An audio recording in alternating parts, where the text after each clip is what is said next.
1. 가면 뒤에 괴물.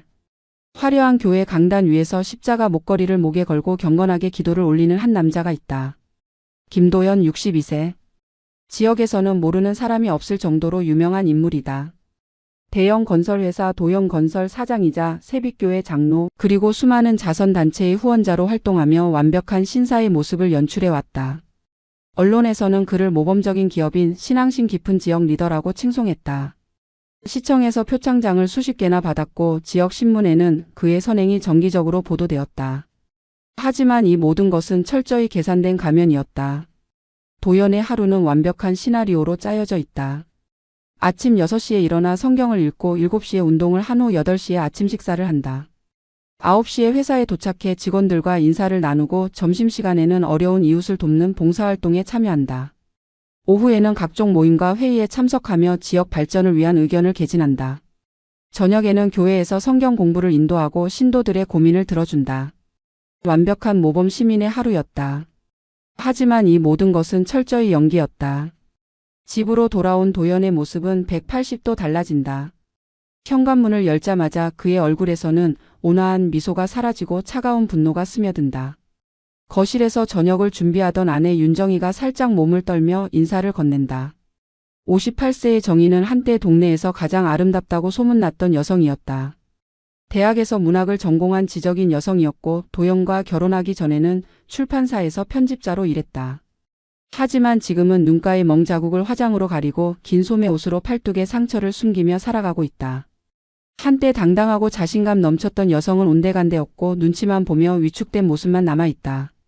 도연은 아내를 보며 차갑게 말한다. 오늘 교회에서 만난 장로님 부인들이 정희의 외모에 대해 수군거렸다는 것이다. 멍든 얼굴을 제대로 가리지도 못하냐며 목소리를 높인다. 자신의 체면을 깎아내리는 것이 얼마나 큰 죄인지 모르느냐고 소리친다. 정희는 고개를 숙이고 사과하지만 도연의 분노는 수그러들지 않는다. 그는 정희의 머리채를 잡고 거울 앞으로 끌고 간다.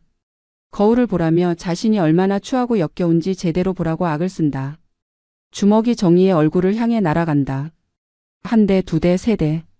비명소리가 집안을 가득 채우지만 이 집의 방음은 너무도 완벽하다. 도연은 집을 지을 때 일부러 방음시설을 완벽하게 설치했다. 아내의 비명소리가 밖으로 새어나가지 않도록 말이다. 30년간 이어진 지옥 같은 결혼 생활에서 정희는 이미 도움을 요청할 힘조차 잃어버린 상태였다. 처음에는 저항했지만 저항할 때마다 폭행은 더욱 잔혹해졌다. 경찰에 신고했을 때도 있었지만 도연은 지역 경찰서장과도 친분이 있어서 사건이 무마되었다. 도연은 폭행 후에도 태연하게 샤워를 하고 내일 있을 교회 이사회 회의 자료를 검토한다. 그에게 아내는 하나의 소유물일 뿐이었다. 스트레스를 해소할 수 있는 샌드백이자 자신의 완벽한 이미지를 유지하기 위한 액세서리일 뿐이었다. 도연은 거울을 보며 만족스러워한다. 내일 또 교회에서 사람들의 존경을 받을 것이고 지역 사회의 리더로서 추앙받을 것이다. 누구도 이 집 안에서 벌어지는 참극을 알지 못할 것이다. 정희는 부엌 바닥에 쓰러진 채 피를 흘리며 죽음에 대해 생각한다. 이런 삶이 언제까지 계속될지, 과연 자신이 살아남을 수 있을지에 대한 절망적인 의문이 머릿속을 맴돈다. 한때는 꿈이 있었다. 소설을 쓰고 싶었고 아이들을 가르치고 싶었다. 하지만 결혼과 함께 모든 것이 사라졌다. 도연은 그녀의 꿈을 하나씩 짓밟았고 자존감을 철저히 파괴했다. 이제 그녀에게 남은 것은 하루하루 생존하는 것뿐이었다. 절망의 끝에서 만난 천사. 새벽 3시 정희는 다시 한번 응급실 침대에 누워있다. 이번 폭행은 정말 심각했다. 도연이 술에 취해 들어와 저녁이 맛없다며 그릇을 정희의 머리에 내던진 것이다. 유리 파편이 이마를 깊숙이 베었고 뇌진탕 증상까지 보였다. 혈압도 위험할 정도로 떨어진 상태였다. 정희는 의식을 잃기 직전 간신히 119에 신고할 수 있었다. 구급차가 도착했을 때 도연은 이미 외출한 후였고 정희는 홀로 죽음의 문턱에서 헤매고 있었다. 구급대원들도 충격을 금할 수 없었다. 30년 경력의 베테랑 구급대원도 이렇게 심한 가정폭력 흔적은 처음 본다고 혀를 찼다. 정희의 몸 곳곳에는 새 것과 오래된 것이 뒤섞인 상처들이 가득했다. 팔뚝에 담뱃불 자국들, 등과 옆구리에 멍든 자국들, 그리고 머리카락이 뽑힌 부분까지. 이것은 단순한 부부싸움이 아니라 조직적이고 지속적인 폭행의 흔적이었다. 응급실로 실려온 정희를 본 담당 의사 박성호는 충격을 금할 수 없었다. 60세의 성호는 서울대 의대를 졸업하고 30년간 응급의학과에서 근무하며 수많은 폭행 피해자를 봐왔다. 교통사고 환자부터 흉기에 찔린 환자까지 온갖 외상 환자들을 치료해왔지만 정희의 상태는 유독 심각했다. 단순히 최근의 외상만이 아니었다. 엑스레이를 찍어보니 과거에 부러진 늑골이 제대로 치유되지 않은 흔적이 여러 곳 발견되었다. 성호는 정희를 치료하면서 분노가 치밀어 오르는 것을 느꼈다. 의사로서 환자의 고통을 보면서 분노를 느끼는 것은 위험한 일이지만 이번만은 예외였다. 도대체 어떤 인간이 한 여성을 이렇게까지 잔혹하게 대할 수 있단 말인가. 성호 자신도 5년 전 아내를 암으로 잃은 호랍이었다. 아내가 살아있을 때 얼마나 소중히 여겼는지, 죽은 후에도 얼마나 그리워하는지를 아는 그로서는 도저히 이해할 수 없는 일이었다. 정희가 의식을 되찾았을 때 성호는 조심스럽게 다가갔다. 그녀의 눈에는 깊은 공포가 서려 있었다. 의사를 보고도 경계심을 늦추지 않는 모습에서 그동안 얼마나 많은 배신을 당했는지 짐작할 수 있었다. 성호는 부드러운 목소리로 안심시켰다. 지금은 안전하다고 아무도 그녀를 해치지 않을 것이라고 말했다. 하지만 정희는 쉽게 마음을 열지 않았다. 성호는 인내심을 갖고 기다렸다. 그는 정희에게 물을 떠다주고 담요를 덮어주며 작은 관심을 보였다. 다른 응급실 환자들과 달리 정희에게는 특별한 관심을 기울였다. 간호사들도 성호의 변화를 눈치챘다.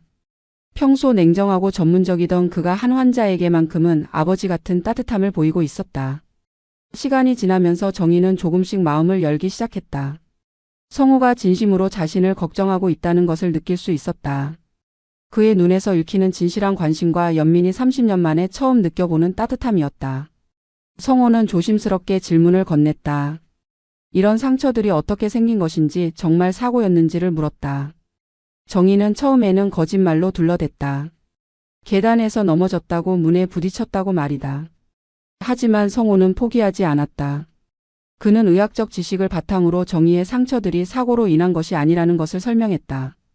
담뱃불에 데인 자국, 목을 조른 흔적, 머리카락이 뽑힌 부분들은 모두 고의적인 폭행의 증거라고 말했다. 정희는 더 이상 부인할 수 없었다. 성호는 정희의 손을 잡고 진심을 담은 목소리로 말했다. 자신은 의사로서 환자의 안전이 가장 중요하며 만약 누군가가 그녀를 해치고 있다면 반드시 도움을 줄 것이라고 약속했다. 그 순간 정희의 마음속 댐이 무너져 내렸다. 30년간 꾹꾹 눌러 담았던 고통과 절망이 한꺼번에 쏟아져 나왔다. 그녀는 성호의 손을 붙잡고 목 놓아 울었다. 처음으로 자신의 고통을 이해해주는 사람을 만난 것이다. 성호는 그런 정희를 조용히 안아주며 괜찮다고, 이제 혼자가 아니라고 위로했다. 성호는 정희에게 자신의 개인 연락처를 줬다. 언제든 위험하다고 생각되면 연락하라고, 자신이 반드시 도움을 주겠다고 약속했다. 또한 정희가 원한다면 경찰 신고도 도와주겠다고 했다. 정희는 그의 명함을 받아들고 처음으로 희망이라는 것을 느꼈다. 30년 만에 처음으로 자신의 편이 되어줄 사람을 만난 것이다. 그날 밤 정희는 병원 침대에서 성호의 명함을 꼭 쥐고 잠들었다. 꿈속에서 그녀는 자유롭게 웃고 있었다. 3. 진실을 찾아서. 성호의 격려로 용기를 얻은 정희는 본격적으로 자신의 상황을 객관적으로 바라보기 시작했다. 30년간 당연하다고 생각했던 일들이 사실은 범죄였다는 것을 깨달았다. 남편의 폭행, 경제적 통제, 사회적 고립 등이 모두 가정폭력의 전형적인 패턴이라는 것을 알게 되었다. 성호가 추천해준 가정폭력 관련 책들을 읽으면서 자신이 얼마나 심각한 피해자였는지 인식하게 되었다. 정희는 몰래 휴대폰으로 자신의 상처들을 사진으로 남기기 시작했다. 매일 아침 화장을 하기 전 거울 앞에서 멍든 얼굴과 상처난 몸을 기록했다. 처음에는 손이 떨려서 제대로 찍을 수도 없었지만 점차 체계적으로 증거를 수집하게 되었다. 성호는 의학적 관점에서 상해 진단서를 상세히 작성해주고 정희가 놓칠 수 있는 부분들까지 꼼꼼히 체크해줬다. 성호는 정희에게 작은 녹음기도 건네줬다. 도연의 협박과 폭언을 녹음하라고 했다. 처음에는 녹음기를 켜는 것조차 두려웠지만 점차 익숙해졌다. 도연이 술에 취해 돌아와 폭언을 할 때, 폭행을 가할 때의 상황들이 모두 녹음되었다. 도연의 추악한 본성이 적나라하게 드러나는 결정적인 증거들이 하나둘씩 쌓여갔다. 어느 날 도연이 3일간의 지방 출장을 떠난 사이 정희는 평생 처음으로 그의 서재에 들어갔다. 평소에는 절대 접근할 수 없었던 금고와 서류 캐비넷을 열어본 것이다. 도연은 자신의 비밀을 철저히 숨기는 성격이었지만 정의가 절대 뒤지지 못할 것이라고 확신했기 때문에 경계를 늦춘 것 같았다. 그곳에서 정의는 충격적인 사실들을 발견했다. 첫 번째 충격은 교회 건축 헌금 횡령이었다. 신도들이 피땀 흘려낸 헌금 중 수십억 원이 도연의 개인 계좌로 빠져나간 내역이 상세히 기록되어 있었다. 교회 건축위원장이었던 도연은 건축비를 부풀려 책정하고 그 차액을 개인적으로 빼돌렸다. 가난한 신도들이 생활비를 아껴가며 낸 헌금을 도둑질한 것이다. 두 번째 충격은 불법 사채업이었다. 도연은 교회 신도들 중 경제적으로 어려운 사람들을 대상으로 고금리 대출을 해주고 있었다. 연 40%의 폭리를 취하면서도 신도들에게는 도움을 준다는 명목을 내세웠다. 빚을 갚지 못하는 신도들에게는 협박을 가하기도 했다. 한 신도는 빚을 못 갚아 자살까지 생각했다는 유서까지 남겨져 있었다. 세 번째이자 가장 충격적인 것은 27세 젊은 여성 한지영과의 동거 사실이었다. 지영은 교회 성가대에서 활동하던 미혼모였다. 남편에게 버림받고 혼자 아이를 키우는 그녀의 약점을 이용해 도연이 접근한 것이다. 도연은 그녀에게 생활비와 아이 양육비를 대주는 조건으로 육체적 관계를 요구했다. 심지어 지영의 아이가 자신의 사생아라고 주장하며 협박하고 있었다. 서류 더미 속에서 발견된 통화 녹음 파일들은 더욱 충격적이었다. 도연이 지영에게 소리를 지르고 협박하는 모습이 적나라하게 드러났다. 아내인 정희에게 들키면 모든 것을 끝장내 버리겠다고 협박하는 도연의 목소리는 정희가 30년간 들어왔던 그 차가운 음성 그대로였다. 지영 역시 도연을 무서워하며 울면서 사정하는 모습이 들렸다. 정희는 충격에 빠졌다. 자신이 알던 남편은 단순한 폭력배가 아니라 조직적이고 계획적인 범죄자였다. 겉으로는 선량한 기독교인을 가장하면서 뒤로는 온갖 추악한 짓을 저지르고 있었던 것이다. 정희는 이 모든 증거들을 복사해 USB에 담았다. 손이 너무 떨려서 제대로 작업하기 어려웠지만 이것이 자신과 다른 피해자들을 구할 수 있는 유일한 방법이라고 생각했다. 성호에게 이 증거들을 전달했을 때 그 역시 경악을 금할 수 없었다. 겉으로는 그렇게 경건하고 선량한 척하던 인간이 실제로는 이토록 추악한 범죄자였다는 사실에 분노가 치밀어 올랐다. 성호는 즉시 정희를 데리고 인권 전문 변호사 이수진을 찾아갔다. 수진은 15년간 가정폭력과 성폭력 사건만을 전담해온 베테랑 변호사였다. 수많은 절망적인 사건들을 승리로 이끌어온 그녀의 명성은 업계에서도 유명했다. 수진은 정희의 사연을 듣고 분노했다. 이런 악질적인 가해자는 처음 본다며 반드시 법의 심판을 받게 하겠다고 다짐했다. 증거들을 검토한 수진은 이번 사건이 단순한 가정폭력을 넘어 조직적인 범죄 행위라고 판단했다. 경찰 수사와 함께 검찰 수사까지 필요한 중대한 사안이라고 했다. 4. 복수의 서막. 변호사 사무실에서 나오는 길, 정희는 처음으로 복수에 대한 달콤한 상상을 했다. 도연이 교회에서 쫓겨나고 사업체가 망하고 감옥에 갇히는 모습을 그려봤다. 30년간 자신을 지옥으로 만든 그 남자가 마침내 대가를 치르게 될 것이라는 생각에 온몸에 전율이 흘렀다. 하지만 동시에 두려움도 컸다. 도연이 이 사실을 알면 자신을 정말 죽일지도 모른다는 공포가 엄습했다. 성호는 그런 정희의 심정을 이해했다. 그는 정희에게 안전한 은신처를 마련해줬다. 자신의 병원 근처에 있는 작은 원룸을 임대해 정희가 머물 수 있도록 했다. 도연이 찾아올 수 없는 안전한 곳이었다. 정희는 30년 만에 처음으로 도연의 감시와 통제에서 벗어난 자유로운 공간을 갖게 되었다. 하지만 도연도 바보가 아니었다. 며칠째 아내가 집에 들어오지 않자 수상함을 느끼기 시작했다. 평소 같으면 아무리 늦어도 자정 전에는 집에 돌아오던 정희가 연락도 없이 사라진 것이다. 도연은 정희의 휴대폰을 추적하고 주변 사람들에게 연락해 그녀의 행방을 찾으려 했다. 하지만 정희는 새 휴대폰을 사용하고 있었고 성호와 수진 변호사 외에는 누구와도 연락하지 않았다. 도연의 불안감은 점점 커져갔다. 혹시 정희가 자신의 비밀을 알아차리고 도망친 것은 아닐까 하는 의심이 들기 시작했다. 그는 서재를 확인해봤지만 정희가 워낙 조심스럽게 증거를 수집했기 때문에 들킨 흔적을 발견할 수 없었다. 하지만 본능적으로 뭔가 잘못되었다는 것을 느꼈다. 한편 수진 변호사는 경찰과의 협조하에 치밀한 수사를 준비하고 있었다. 정희가 제공한 증거들을 바탕으로 도연의 모든 범죄 행위를 입증할 수 있는 추가 증거들을 수집했다. 교회 회계장부, 은행 거래 내역, 지영과의 통화 녹음 등이 모두 확보되었다. 검찰에서도 이 사건에 큰 관심을 보였다. 지역 유지가 저지른 조직적 범죄라는 점에서 사회적 파장이 클 것으로 예상되었다. 수지는 정희에게 재판에서 증언할 준비를 시켰다. 30년간의 피해 사실을 법정에서 증언하는 것은 쉬운 일이 아니었다. 정희는 트라우마 때문에 도연을 떠올리기만 해도 몸이 떨렸다. 하지만 성호와 수진의 격려로 점차 용기를 얻어갔다. 자신만을 위한 것이 아니라 지영과 같은 다른 피해자들을 위해서라도 반드시 해내야 한다고 다짐했다. 지영도 정희의 용기에 감화되어 증언에 동참하기로 했다. 처음에는 도연의 보복이 두려워 거부했지만 정희와 성호의 설득으로 마음을 바꿨다.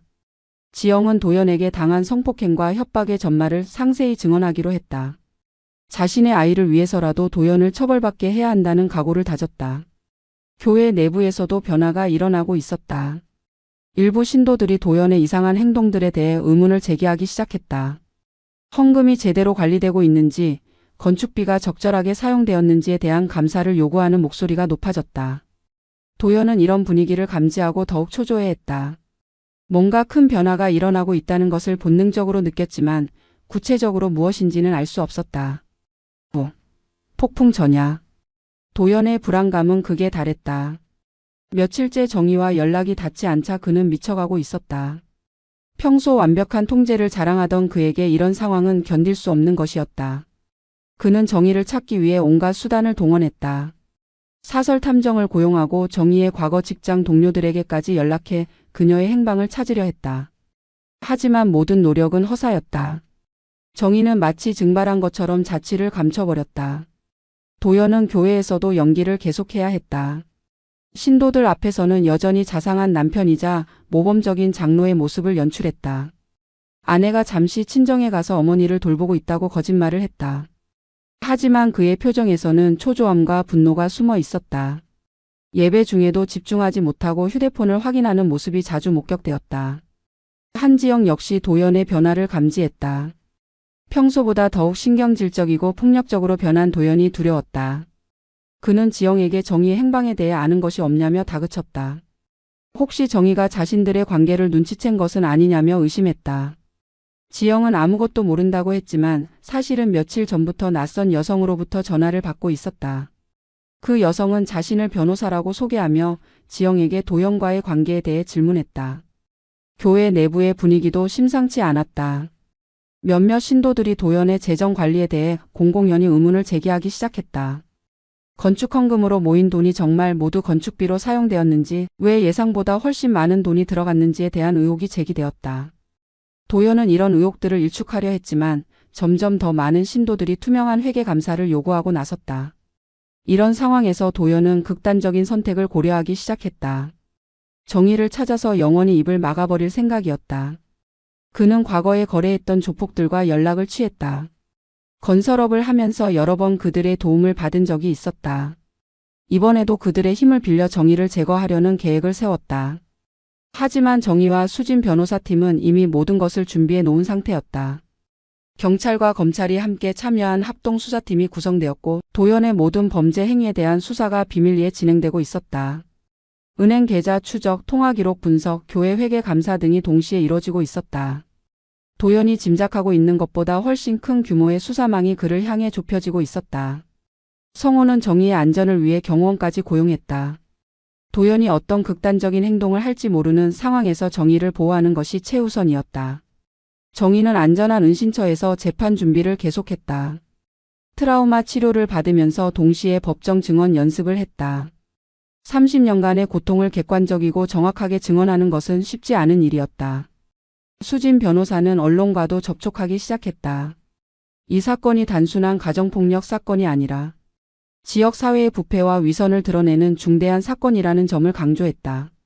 종교를 가장한 범죄, 사회적 약자를 이용한 착취 등의 키워드로 언론의 관심을 끌었다. 몇몇 언론사에서 취재 의향을 보이기 시작했다. 도연은 이런 분위기를 감지하고 더욱 다급해졌다. 그는 자신의 정치적, 사업적 인맥들을 총동원해 위기를 모면하려 했다. 시청의 고위 공무원들, 경찰서장, 검찰 관계자들에게까지 로비를 시도했다. 하지만 사건의 규모와 심각성 때문에 그의 인맥만으로는 한계가 있었다. 마침내 그날이 다가왔다. 경찰은 도연을 체포할 날짜를 확정했다. 그날은 교회에서 대규모 행사가 열리는 날이었다.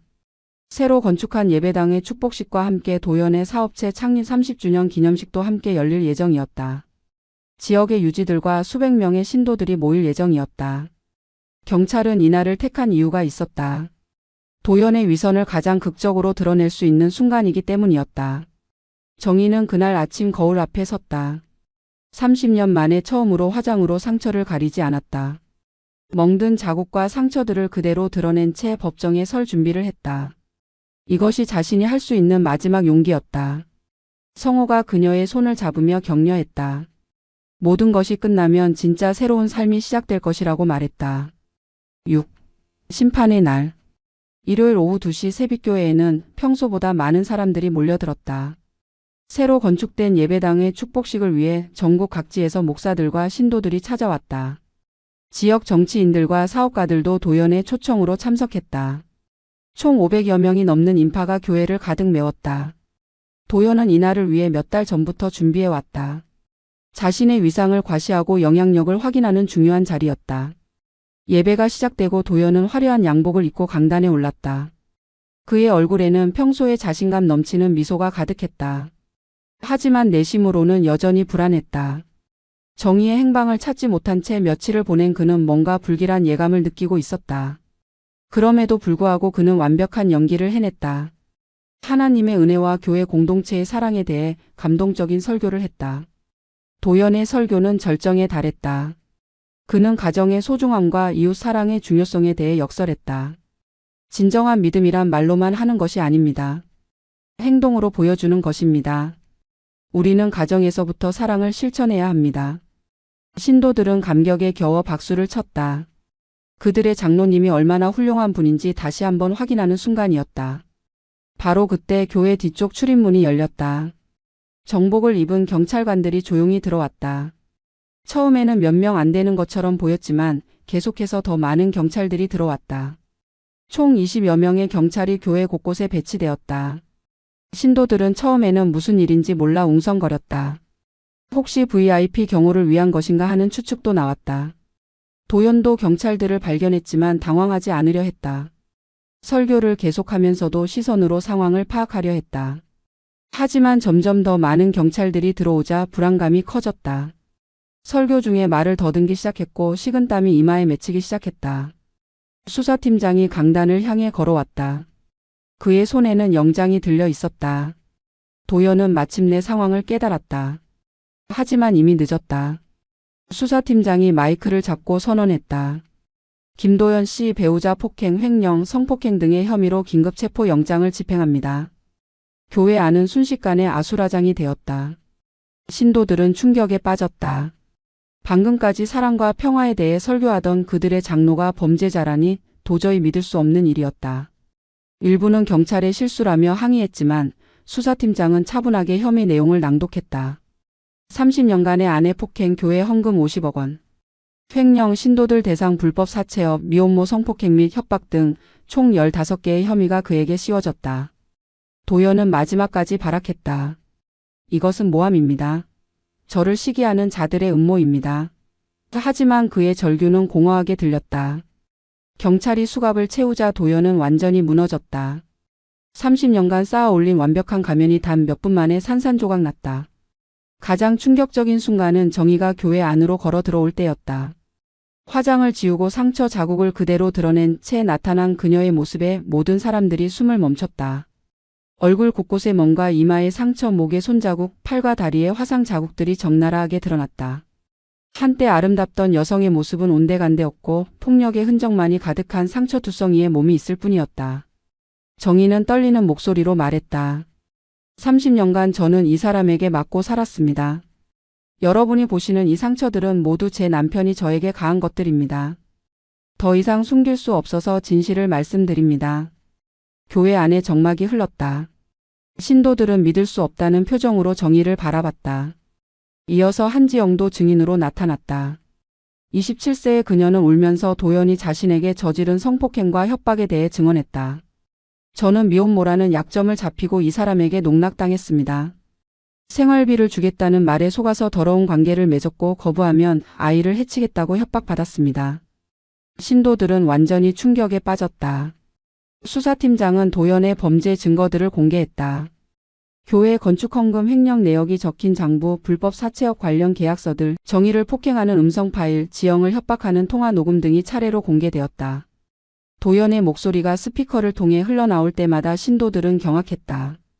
그토록 온화하고 자애로웠던 장로의 목소리가 이렇게 잔혹하고 악독할 수 있다니 믿을 수 없었다. 도연은 완전히 무너져 내렸다. 더 이상 변명할 여지도 도망갈 곳도 없었다. 30년간 쌓아 올린 모든 것이 한순간에 무너져 내렸다. 지역의 존경받는 인사에서 극악무도한 범죄자로 추락하는데 단 몇 시간이면 충분했다. 수갑을 찬 도연이 경찰차로 끌려가는 모습을 보며 정의는 처음으로 진정한 해방감을 느꼈다. 7. 정의의 승리. 도연의 체포는 지역사회에 큰 충격파를 일으켰다. 그동안 존경받던 지역 유지가 실제로는 극악무도한 범죄자였다는 사실이 언론을 통해 연일 보도되었다. 가면을 쓴 악마, 위선자의 실체, 교회를 우롱한 사이비, 신도 등의 제목으로 기사들이 쏟아져 나왔다. 도연의 사진과 함께 그의 범죄 행각이 상세히 공개되었다. 재판 과정에서 도연의 재상은 더욱 적나라하게 드러났다. 검찰은 그가 지난 15년간 체계적이고 조직적으로 범죄를 저질러 왔다고 발표했다. 교회 헌금 횡령액만 해도 총 80억 원에 달했다. 가난한 신도들이 생활비를 아껴가며 낸 헌금을 개인 용도로 사용한 것이다. 이 돈으로 도연은 고급 아파트를 여러 채 구입하고 외제차를 사고 해외여행을 다녔다. 불법 사채업의 규모도 상상을 초과했다. 도연은 경제적으로 어려운 신도들을 대상으로 연 40%가 넘는 고금리로 돈을 빌려주었다. 담보로 받은 부동산들을 헐값에 처분해 수십억 원의 부당이득을 취했다. 빚을 갚지 못하는 신도들에게는 조직폭력배를 동원해 협박을 가하기도 했다. 그 결과 자살을 시도한 신도도 있었다. 정의에 대한 폭행 사실도 의학적으로 입증되었다. 성우 의사가 작성한 상해 진단서와 엑스레이 자료들이 결정적 증거가 되었다. 30년간 지속된 체계적 폭행으로 인해 정의는 늑골골절, 뇌진탕, 화상, 타박상 등 수십 가지의 상해를 입었다. 정신적 트라우마로 인한 우울증과 불안장애도 심각한 수준이었다. 한지영에 대한 성폭행 사실도 물리적 증거와 함께 명확히 입증되었다. 도연이 지영을 협박하며 녹음한 통화 내용들이 결정적 역할을 했다. 지영의 아이에게 해를 끼치겠다는 협박, 생활비를 끊겠다는 위협 등이 모두 녹음되어 있었다.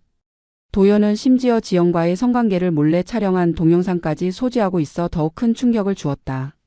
재판부는 도연의 범죄를 인면수심의 극치라고 표현했다. 종교인을 가장하여 신도들의 신뢰를 악용하고 남편이라는 지위를 이용해 아내를 30년간 고문한 것은 용서할 수 없는 범죄라고 판단했다. 특히 사회적 약자인 미혼모를 성적으로 착취한 행위는 인간으로서 해서는 안 될 최악의 범죄라고 규정했다. 도연의 변호인들은 그가 정신적 질환을 앓고 있다며 감형을 호소했다. 또한 그동안의 사회 기여도를 들어 선처를 요청했다.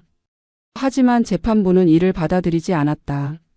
도연의 범행이 계획적이고 지속적이었다는 점, 피해자들에 대한 반성이 전혀 보이지 않는다는 점을 들어 중형을 선고하겠다고 밝혔다. 마침내 선고일이 왔다.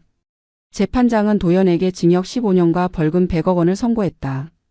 또한 정의에게는 위자료 20억 원, 지영에게는 10억 원을 배상하라고 명령했다. 도연의 모든 재산은 피해자들에게 배상하는 용도로 몰수되었다. 한때 지역 최고의 부자였던 그에게 남은 것은 죄수복뿐이었다. 선고를 듣는 도연의 표정은 완전히 무너져 있었다. 15년이라는 긴 형량에 그는 절망했다. 60세가 넘은 나이에 15년을 복역한다면 출소할 때는 이미 늙은 노인이 될 것이었다. 그의 인생은 완전히 끝장난 것이었다. 법정에서 울부짖는 도연의 모습은 그동안의 위험 있던 모습과는 너무나 대조적이었다. 8. 새로운 시작. 재판이 끝난 후 정의의 삶은 완전히 달라졌다. 30년 만에 처음으로 자유로운 몸이 된 그녀는 새로운 삶을 계획하기 시작했다. 위자료와 재산 분할로 얻은 돈으로 그녀는 작은 카페를 열기로 결심했다. 한때 문학도였던 그녀의 꿈은 아늑한 공간에서 사람들에게 따뜻함을 전해주는 것이었다. 카페의 위치는 성호의 추천으로 결정되었다. 대학가 근처의 조용한 골목에 있는 2층 건물을 임대했다. 1층은 카페 공간으로 2층은 정의의 거주 공간으로 꾸몄다. 카페의 이름은 새로운 시작으로 정했다. 정의의 인생 제2막을 의미하는 상징적인 이름이었다. 카페 인테리어는 정의가 직접 기획했다.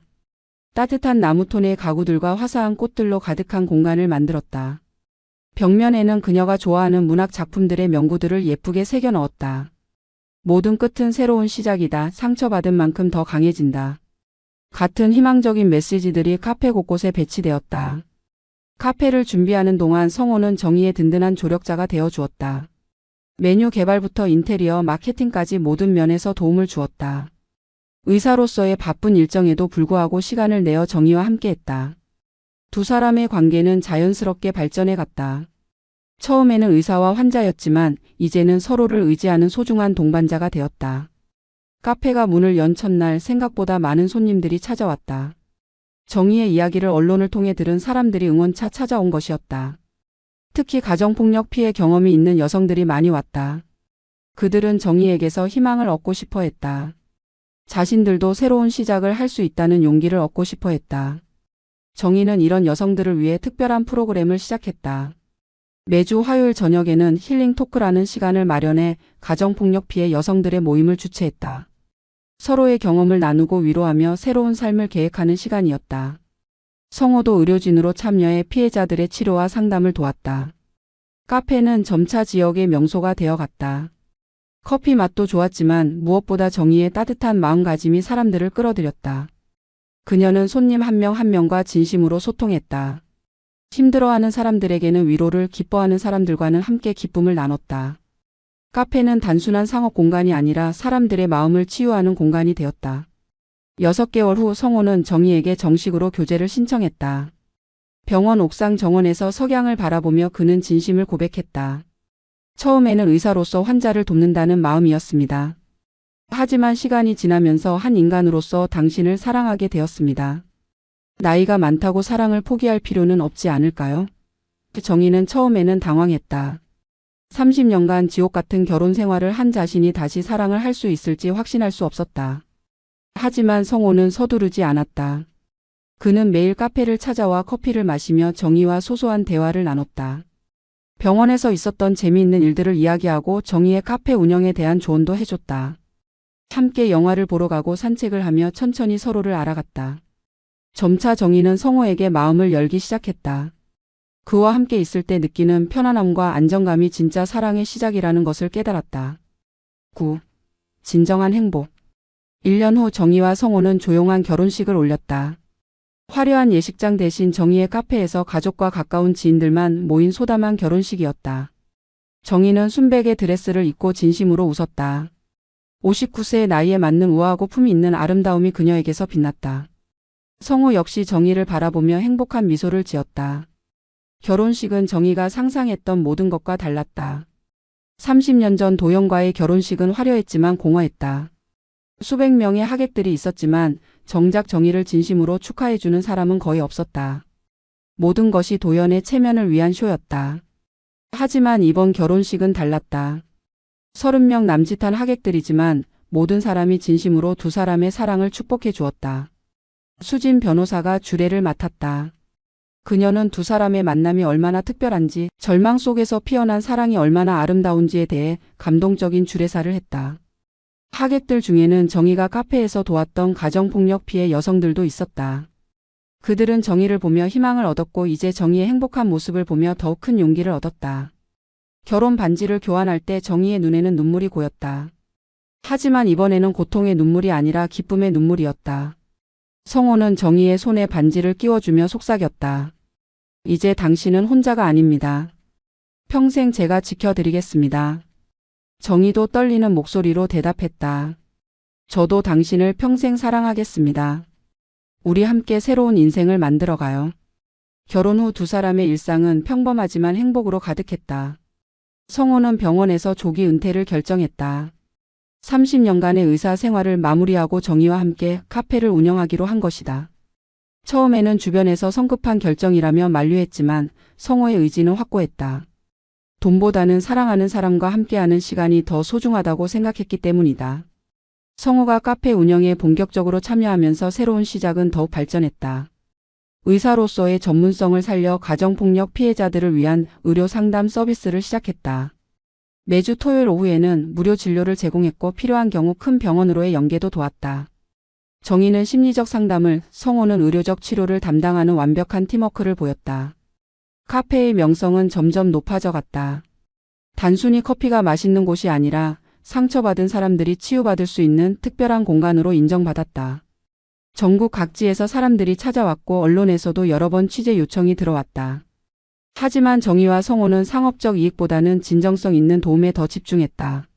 한지영도 카페에서 새로운 삶을 시작했다. 처음에는 단순한 아르바이트로 시작했지만 점차 카페 운영의 핵심 멤버가 되었다. 그녀는 바리스타 자격증을 취득했고 특히 디저트 제작에 뛰어난 재능을 보였다. 정의는 지영을 친딸처럼 아꼈고 지영의 아이도 카페에서 자연스럽게 자라났다. 한때 절망에 빠져있던 미혼모는 이제 당당한 여성 사업가로 거듭났다. 두 사람의 결혼 소식은 지역 사회에 큰 화제가 되었다. 특히 중년층과 노년층 사이에서는 나이가 들어서도 새로운 사랑을 찾을 수 있다는 희망의 메시지로 받아들여졌다. 비슷한 처지의 호라비 홀어머니들이 카페를 찾아와 두 사람의 이야기를 듣고 용기를 얻어갔다. 성호의 병원 동료들도 처음에는 의아해했지만 시간이 지나면서 그의 선택을 이해하게 되었다. 의사로서 환자를 치료하는 것도 보람 있는 일이지만 사랑하는 사람과 함께 더 많은 사람들을 도우며 사는 것이 더 큰 의미가 있다는 것을 깨달았다. 성호는 정기적으로 의료진 세미나에 참여해 가정폭력 피해자 치료에 대한 경험을 공유하기도 했다. 10. 완전한 몰락과 새로운 전설. 교도소에 수감된 도연의 삶은 그야말로 지옥 그 자체였다. 한때 지역 최고의 권력자였던 그는 이제 제수복을 입고 감방에서 썩어가고 있었다. 15년이라는 긴 형량은 60대 초반인 그에게는 사실상 무기징역이나 다름없었다. 출소할 때쯤이면 이미 70대 중반이 되어 사회 복귀는 거의 불가능할 것이었다. 교도소 내에서 도연의 처지는 비참했다. 일반적으로 감옥에서는 조직폭력배나 강력 범죄자들이 위계의 상위에 위치하지만 가정폭력범과 성폭력범은 가장 낮은 취급을 받았다. 특히 도연처럼 종교를 이용해 범죄를 저지른 경우에는 다른 수감자들의 분노와 경멸의 대상이 되었다. 교도관들조차 그를 차갑게 대했다. 도연은 매일 아침 6시에 기상해 강제 노역에 참여해야 했다. 한때 수백 명의 직원을 거느리던 건설회사 사장이 이제는 교도소 작업장에서 단순 조립 작업을 해야 했다. 하루 종일 고개를 숙이고 반복적인 작업을 하면서 그는 자신의 과거를 돌아봤다. 왜 그렇게 욕심을 부렸을까? 왜 정의를 그렇게 잔혹하게 대했을까 하는 후회가 끝없이 밀려왔다. 감방에서의 생활도 견디기 어려웠다. 8평 남짓한 공간에 4명이 함께 생활해야 했는데 룸메이트들은 모두 도연을 무시했다. 한때 고급 침실에서 혼자 잠들던 그가 이제는 딱딱한 철제 침대에서 다른 수감자들의 코골이 소리를 들으며 잠들어야 했다. 수면제 없이는 제대로 잠들 수도 없었다. 가장 고통스러운 것은 면회객이 아무도 없다는 것이었다. 한때 그를 따르던 교회 신도들, 사업 파트너들, 정치인들은 모두 등을 돌렸다. 친형제들마저 그와의 연락을 끊어버렸다. 정의도 당연히 면회를 오지 않았다. 도연은 완전히 세상에서 버림받은 존재가 되었다. 면회실에서 다른 수감자들이 가족들과 만나는 모습을 볼 때마다 절망감이 더욱 커졌다. 교도소 밖에서는 도연과 관련된 모든 것이 사라져가고 있었다. 그가 세운 건설회사는 파산했고 직원들은 모두 실직했다. 도연과 거래했던 협력업체들도 연쇄 부도의 위험에 처했다. 그가 후원하던 자선단체들도 후원금이 끊기면서 운영에 어려움을 겪었다. 한 사람의 범죄가 얼마나 많은 사람들에게 피해를 주는지 보여주는 생생한 사례였다. 교회에서는 도연의 흔적을 완전히 지우려 했다. 그의 이름이 새겨진 기념패들을 모두 철거했고 그가 기부한 시설들의 명칭도 변경했다. 새로 부임한 담임 목사는 도연 사건을 교훈으로 삼아 투명한 교회 운영을 위한 새로운 시스템을 도입했다. 신도들은 처음에는 충격에 빠져 있었지만 시간이 지나면서 더욱 건전한 신앙 공동체를 만들어가고 있었다. 도연은 감방에서 하루하루를 버텨내며 자신의 죄악을 되새겼다. 처음에는 분노했다. 정의와 성호 수진 변호사를 원망했다. 자신을 이렇게 만든 것이 그들이라고 생각했다. 하지만 시간이 지나면서 진실을 깨달았다. 모든 것이 자신이 저지른 짓의 결과라는 것을. 30년간 정의를 고문하고 신도들의 헌금을 훔치고 약한 여성을 성적으로 착취한 것이 모두 자신의 선택이었다는 것을 말이다. 3년이 지나면서 도연은 완전히 다른 사람이 되어 있었다. 한때 위험 있던 외모는 온데간데 없고 초라하고 볼품없는 노인이 되어 있었다. 머리는 완전히 휘어졌고 등도 굽어 있었다. 15년 중 이제 겨우 3년을 보낸 것뿐이었지만 이미 늙은 노인의 모습이었다. 나머지 12년을 더 버틸 수 있을지 의문이었다. 10일. 진정한 승리자들. 3년이 흘렀다. 정희의 카페 새로운 시작은 이제 전국적으로 유명한 명소가 되었다. 가정폭력 극복의 상징적인 장소로 인정받아 여러 언론에서 취재를 요청했다. 정희는 자신의 이야기를 책으로 출간하기도 했다. 59세에 찾은 새로운 삶이라는 제목의 책은 베스트셀러가 되어 수많은 여성들에게 용기를 주었다. 정희와 성호의 사랑 이야기도 많은 사람들에게 감동을 주었다. 나이가 들어서도 진정한 사랑을 찾을 수 있다는 것을 보여준 것이다. 두 사람은 서로 다른 상처를 가지고 있었지만 그 상처들이 서로를 더욱 깊이 이해하게 만들었다. 성호는 아내를 잃은 슬픔을, 정희는 폭력의 트라우마를 서로 치유해 나갔다. 카페는 이제 단순한 사업장을 넘어 사회적 기업으로 발전했다. 가정폭력 피해 여성들을 고용해 일자리를 제공하고 수익의 일부는 피해자 지원 기금으로 기부했다. 한지영도 카페에서 일하며 새로운 삶을 시작했다. 그녀는 바리스타 자격증을 취득하고 카페 운영에 적극 참여했다. 아이도 건강하게 자라며 밝은 미래를 꿈꾸고 있었다. 어느 일요일 오후 정희는 카페 테라스에서 성호와 함께 차를 마시며 석양을 바라보았다. 과거의 고통은 이제 먼 추억이 되었고 현재는 행복으로 가득했다. 두 사람은 손을 맞잡고 미래를 이야기했다. 더 많은 피해 여성들을 도우며 함께 늙어가고 싶다는 소박한 꿈이었다. 정희는 생각했다. 인생에서 가장 어두운 터널을 지나온 후에야 진정한 빛을 볼 수 있다는 것을. 그리고 진짜 사랑은 나이에 상관없이 찾아온다는 것을. 59세에 시작된 그녀의 새로운 인생은 이제 절정을 맞이하고 있었다. 매일 아침 일어날 때마다 느끼는 자유와 행복, 그리고 사랑하는 사람과 함께하는 평범한 일상이 그녀에게는 기적 같은 선물이었다. 성우 역시 정희와 만난 것을 인생의 가장 큰 축복이라고 생각했다. 아내를 잃고 혼자 살아가던 그에게 정희는 새로운 삶의 의미를 가져다 주었다. 의사로서 환자를 치료하는 것도 보람 있는 일이었지만 사랑하는 사람과 함께 다른 사람들을 돕는 일은 훨씬 더 큰 의미가 있었다. 도연은 여전히 감옥에서 썩어가고 있었다. 그의 몰락은 완전했고 회복 불가능했다. 한때 지역 최고의 권력자였던 그는 이제 사회에서 완전히 잊힌 존재가 되었다. 그가 저지른 범죄의 피해자들은 모두 새로운 삶을 찾았지만 가해자인 그만은 영원히 어둠 속에서 후회하며 살아가야 했다. 이것이야말로 진정한 정의의 승리였다. 악은 반드시 멸망하고 선은 결국 승리한다는 것을 보여주는 완벽한 사례였다. 정의의 이야기는 절망적인 상황에서도 포기하지 않으면 반드시 희망을 찾을 수 있다는 것을 증명했다. 그리고 진정한 사랑은 언제든 시작될 수 있다는 것을. 59세에 찾은 새로운 사랑이 정희의 인생을 완전히 바꿔놓았다. 이제 그녀는 과거의 피해자가 아닌 새로운 삶의 주인공으로 살아가고 있었다. 매일 아침 카페 문을 열며 손님들을 맞이할 때 정희는 진정한 행복이 무엇인지 깨닫는다. 자유롭게 숨쉬고 사랑하는 사람과 함께하며 다른 사람들에게 희망을 전해주는 것. 이것이 바로 인생의 진정한 의미라는 것을 말이다. 정희와 성호의 사랑 이야기는 계속되고 있다. 나이든 연인들의 깊이 있는 사랑, 상처를 딛고 일어선 용기, 그리고 절망을 희망으로 바꾼 기적. 이 모든 것들이 새로운 시작이라는 작은 카페에서 매일 새롭게 써져가고 있다. 그리고 이 이야기를 들은 수많은 사람들이 각자의 새로운 시작을 꿈꾸며 용기를 내고 있다.